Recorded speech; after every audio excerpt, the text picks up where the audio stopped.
After 8, when everything began to feel repetitive, Naka was always the one in charge. Perhaps she saw no reason to entertain my endless questions. Where should I put this basin? Is this the right way to position the table? Can I step outside after 7 in the evening? Questions seemed to follow her wherever she went. I said follow the rules. Sometimes she would snap back so sharply that I immediately lowered my head. I am your big sister. There was always a firmness in those words that left little room for argument. Then she would storm out, slamming the door behind her.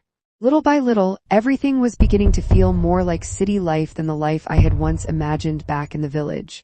Perhaps school had already proven that much. After 3 weeks of mourning and trying to settle into my new surroundings, Naka enrolled me in a nearby primary school. It was not the subjects that frightened me. Something else unsettled me entirely. The uniform. It was so neat, so carefully maintained, that it felt like yet another responsibility had been placed upon my shoulders. Of course, hard work was nothing new to me. Mother had taught me how to juggle many tasks at once. The taste of hard work had long consumed her frail hands. Women are bound to handle everything concerning the home, I remembered her saying back in the village. Yet it was not only the uniform. The children themselves seemed impossible to fit in with. The way they carried themselves made it seem as though education had already written their names into a book of excellence. From one corner of the classroom to another, smiles appeared. Then whispers, then occasional laughter. Perhaps it was easy for everyone to notice the new girl still struggling to find her place. At times my presence in that school felt like sugar in soup, sweet, yet somehow out of place. Hey there. My name is Becky, what's yours? The voice belonged to a dark-skinned girl with large, curious eyes who had chosen to sit beside me during a mathematics lesson. I didn't answer. She looked no different from the other girls who had already laughed at me, perhaps unaware of the difficulties I was still trying to recover from. The lesson continued. Yet Becky seemed unwilling to abandon her attempt at conversation. Before long, she leaned toward me and whispered, "Oh my God, the teacher just made a mistake." She pointed toward the blackboard. I followed her finger. At first, I saw nothing unusual.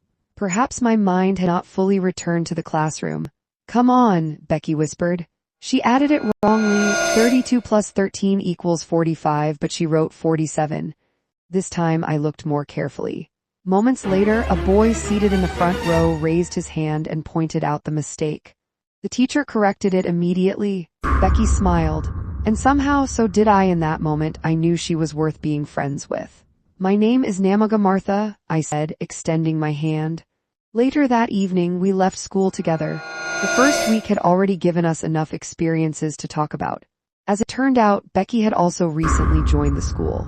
The difference was that she had transferred from another city school for reasons she preferred not to discuss. "So, do you live nearby?" Becky asked, adjusting her backpack. "Not really," I replied. "I have to walk past that street, go through a corridor, and then meet my sister somewhere beyond." "Oh, sorry, that must be exhausting for a primary 4 girl." She laughed lightly before adding, "Anyway, let's meet tomorrow morning. And don't even think about skipping the homework." I smiled. Then a car pulled up beside us. Becky climbed inside. I waved as the vehicle drove away. The smile remained on my face long after she had disappeared. For the first time since arriving in the city, I felt as though I had tasted the sweetness of friendship in a place that had once felt completely foreign. The sun seemed to vanish together with the sound of the departing car. Finding my way back to Naka's place was no longer difficult. During those 3 weeks, she had trained me well enough to remember every route between home and school. As for groceries, she always insisted on buying them herself. According to her, she was the only person qualified to do the shopping. Perhaps she was right.